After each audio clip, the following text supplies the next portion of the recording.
Welcome back, everybody, as we continue here on a very special edition of Track Talk. In fact, it's Derby weekend. That's right, as we say hello right now to the voice of Sunland Park Racetrack. He is Eric Alwan. Eric, great to have you back. And I'll tell you what, if you love a monster weekend of horse racing with stakes races galore, you've picked the right week, haven't you? Sure did. I mean, this Sunday will be our biggest day of the season. A little sooner than normally. We're having it for a number of reasons, but this Sunday, February the 18th, we'll have over $1 million in races, and the Sunland Derby has always been the granddaddy of our entire season. And we were pleased that we got a field of 8 for this year's race, and the complimentary card is also very strong. Got some Southern California flavor, a few from Oaklawn. A trainer named Philip D'Amato really kind of saved the day by entering Stronghold in the Derby and another good filly in the Oaks. So we're very, very, gratified that he would come here. He's one of the leading trainers at Santa Anita. And of course, we did get some from Steve Asmussen. So it looks like it's going to be an exciting day. And the weather should be, pretty nice, maybe in the high 60s. And we'll have a card of 10 big races. I'm excited about that. Now, normally this happens about a month to 5 weeks later, but now Right. we've got this race coming, relatively early into the racing season, about 6 weeks into the racing season. And there's a lot of reasons for that. But just to recap, the Derby used to be a 50-point race, or as it was at 40. I'm trying to remember how 50 many. to the winner. 50, right? Used to 50 be. to the winner. Now And it's now, chopped to 20. okay. So it's considerably less. And Dustin Dix, our director of racing, thought that we might as well have the race earlier to allow the winner to have another shot and another prep race in time that he could make plans for that, because you're probably going to need to win one of these 20 pointers and then do well, in a race that offers 50 to the winner and maybe 20 to the second. So this will give those connections that opportunity. And we're still a ways out from the Kentucky Derby. It's not till the first Saturday in May, so there's time. And I think that it's going to really help our season. It's going to energize it. And what we did a little bit is move some of the races that used to happen on Sunland Derby Day to closing day to strengthen April 7th card. So I think it'll have a double-edged effect and help us out quite a bit. But meanwhile, if you look at just Sunday alone, we've got the Derby, we've got the Sunland Park Oaks, the Harry Henson Handicap, we have the Bill Thomas Memorial Stakes, and then we also have the Enchantress Stakes and the Red Hedeman Mile. So there are plenty of terrific races coming up this Sunday. I would imagine it's going to be quite a bonanza for betting. We should probably handle a couple $1 million on the card, and all those opportunities that Dustin allows us to have from, pick 3s, pick 4s, pick 5s, and pretty good field sizes throughout, and possibly a Fox Sports 1 association with the race too. Could have some extra exposure there, but I like the card. I see some pretty strong favorites. I see a lot of Todd Fincher doing quite well. He possibly could win 3 stakes on the day, Steve. It just depends on where you want me to start with which race. He's in the Red Hedeman Mile. That'll be the first stakes that we have. And he's got Community Leader. Community Leader's a horse that we've spoken of a lot on our show. Locally owned by Kirk and Judy Robeson. This horse won the Cordelito Steakhouse Stakes, and prior to that, won big races at Ruidoso Downs and Zia Park. The only wrinkle in this is that all these newly turned 3-year-olds are going to try a mile for the first time, and that can always be a bit tricky, because some of these New Mexico breds really haven't been tested at that distance. There is one that has gone the distance, but I don't know if he's really proven for class. That's Horns and Halos for Todd Fincher as well. The numbers don't quite stack up. It should be Community Leader's race. I'm sure he's going to be patiently ridden, and the one to beat, at least resume wise, he towers over the field because he's earned $350,000. As far as the second big race for Todd Fincher, which one is that going to be? That would be the Harry Henson, another odds-on choice. I mean, there's length separating Flying Connection from the rest of the field. Flying Connection is a well-traveled, classy filly that was good enough to run in the Kentucky Oaks last year. I mean, against the best 3-year-old fillies in the country.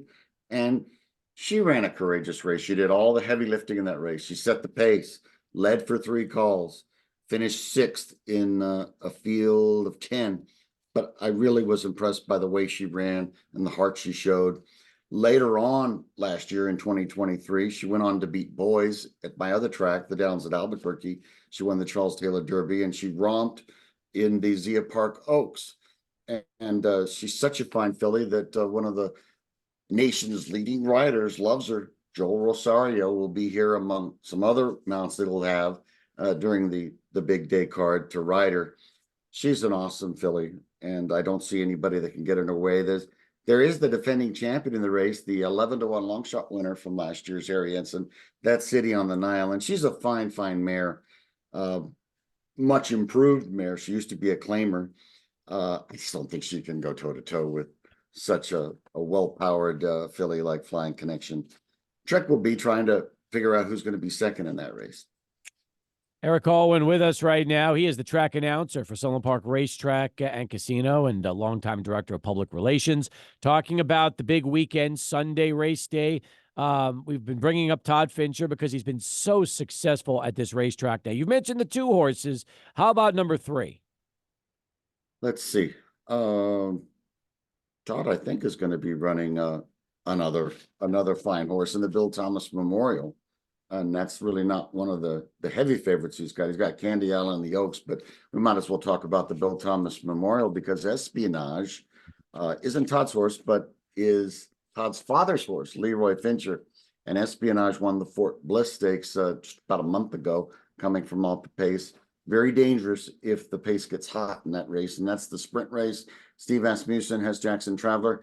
Todd has Perfect Dude, who's coming off about a year layoff since running at Turf Paradise.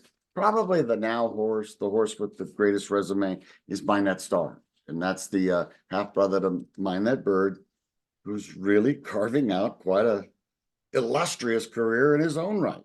He won the Zia Park Championship the last time out at Zia. Of course, that was a 1.125 mile race, but he is capable of winning a race at 6.5 furlongs, no problem. He won the Budweiser at Albuquerque, and I think that he'll probably be, the lukewarm favorite, but his numbers are strong. He's well rested, hasn't had a race since late November. And I've noticed that his trainer, Nancy Summers, has really heated up in the last couple of weeks, throwing in a number of winners the last week. She's even got a horse that won recently that she's going to wheel back in the Oaks, and that's Methods. But I like Mine That Star in that race. The other big star that Todd Fincher has, though, will run in the Oaks, and that's Candy Isle. She's won 3 of 4 races, and she overcame a lot of traffic issues to win the Borderplex here at Sunland just about a month ago. Be first time routing, but the way she runs, the patience that she shows, the way she can get directions from the rider, change leads, accelerate down the lane late. I don't think there's any issues or any worry about the extra distance. There are some good ones, though, in that race that have a little bit higher figures. Phil D'Amato, the trainer of Stronghold, is going to put Simply Enchanting in this race.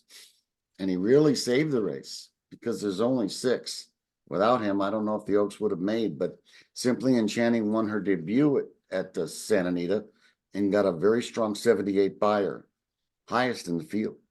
Steve Asmussen has Recharge, and I was hinting at this horse that Nancy Summers has for Judge Lanier Racing.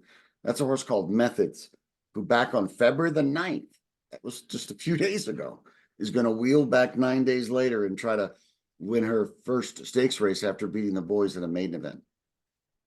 You mentioned Phil D'Amato a little while ago, Eric, and when it comes to his horse for the Sunland Derby, you tell me, is it one of those horses that when you see the horse's results and really look at the buyer figures, you feel like he has an opportunity to become not just a favorite for this race, but a chance to possibly run in the Derby if things can go well for him? He could. He's got all the credentials you look for. He's by Go Sapper, a former Horse of the Year. He is a bit speed laden in his mother's breeding. He's out of a Jimmy Creed mare. He's already been 2 turns once, and that was in the Los Alamitos Thoroughbred Futurity that was held on December the 16th. There were two Baffert horses in that race that were first and third, and Stronghold was in the middle of those two and only got beat a half length. His buyers, to be honest with you, Steve, they're just 1 point better than Lucky Jeremy. So in my mind, no, I'd rather go for Lucky Jeremy. Why, you ask? Hadn't had to ship around. He's been here since early January. He won the Riley Allison Derby quite convincingly, got an 84 buyer for that.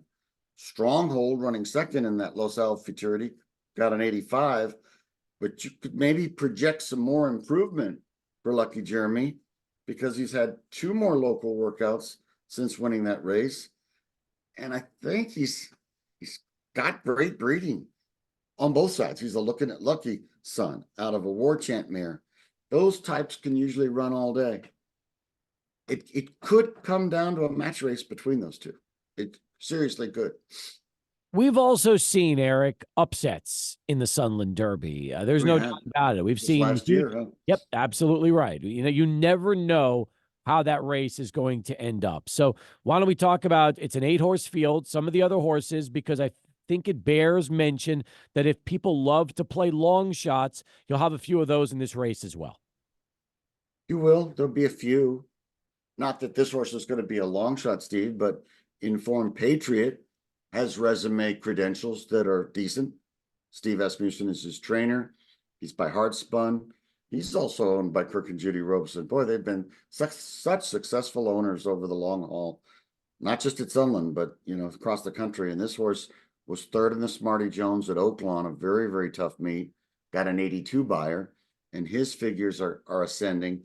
He's likely to be a third choice in this race, but really not a long shot. Maybe 3-1, 4-1. If you're really looking for a knockout blow, I mean, maybe could we make a case for Curlin's Chaos? This is another Santa Anita shipper coming in, having won on the grass at Santa Anita. Looks like he prefers running on grass, but he has the right kind of style to come from off the pace. Remember, this year's race is only 1 mile and a 16th, so it is a bit shorter than last year's.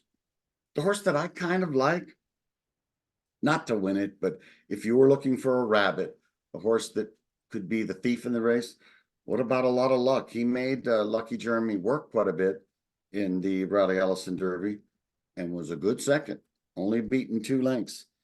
But there was a huge chasm between A Lot of Luck and Surrounded by Angels, some 11 lengths. So I kind of think that there are a few horses here that are up against it.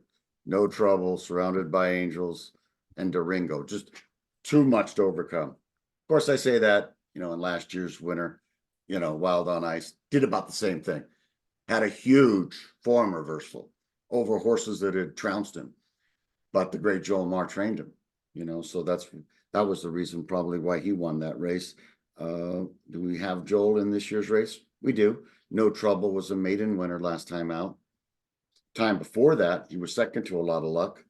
So if you're looking for a long shot, maybe it is No Trouble. The same connections return. Ken Tohill and Joel Marr. We're talking right now to Eric Alwan here, the voice of Sunland Park Racetrack on Track Talk as we get ready for Sunland Derby weekend. There are 6 total stakes races coming up on Sunday. Does that mean we will have the pick 6 as well? We don't run the pick 6, Steve. It's a bet that just has never taken hold in New Mexico. I don't quite know why. When we were young men, the twin trifecta was the big deal. But through the 80s and through some tremendous carryovers, I think it broke a lot of people. So there really isn't that mega bet here in New Mexico anymore. Good handles, though, on races like this. You could probably have 6-figure pick 4 pools, pick 5 pools, and certainly the exactas and trifectas are going to be great. It should be the biggest handle day of the season. I 2, agree with 3, that. 4 million. I mean, there's going to be a lot in those pools, so you can make a ton of money if you can defeat a favorite in these sequences. But I'm telling you, Steve, it looks like chalk is going to talk throughout the whole day. There's just an enormous amount of favorites that look pretty sharp. Chalk is going to talk. That is my Yes. favorite Eric I Alwanism. saved that one for you, I love it. and I stole it from an announcer in Louisiana, my dear friend John McGarry. It's a Love great, that guy. it's a great statement. It is terrific. Again, get there early on Sunday, Oh Eric. yes, I forgot to tell you Very important. the seminar with Tom Dawson and Julie Farr, our paddock hostess. They're gonna be in the signature showroom as they usually are each and every year at 11 a.m. for a free handicapping seminar. Tom's about the best in the business, producer of racing shows, and knows the 3-year-old hunt to the Derby each and every year. Julie is extremely formidable on picking these races here at Sunland. She's having her best year of picking winners here in both the quarter horse and thoroughbred ranks. Of course, Sunday will be an all thoroughbred card, so a bit of a departure from our normal menu. I'm excited about it. Can't wait for Derby Day on Sunday. I'll see you out at the track and everybody else. And Eric, as always, terrific stuff. And can't wait for the big one here late Sunday afternoon. Thank you so much, Steve. Appreciate it.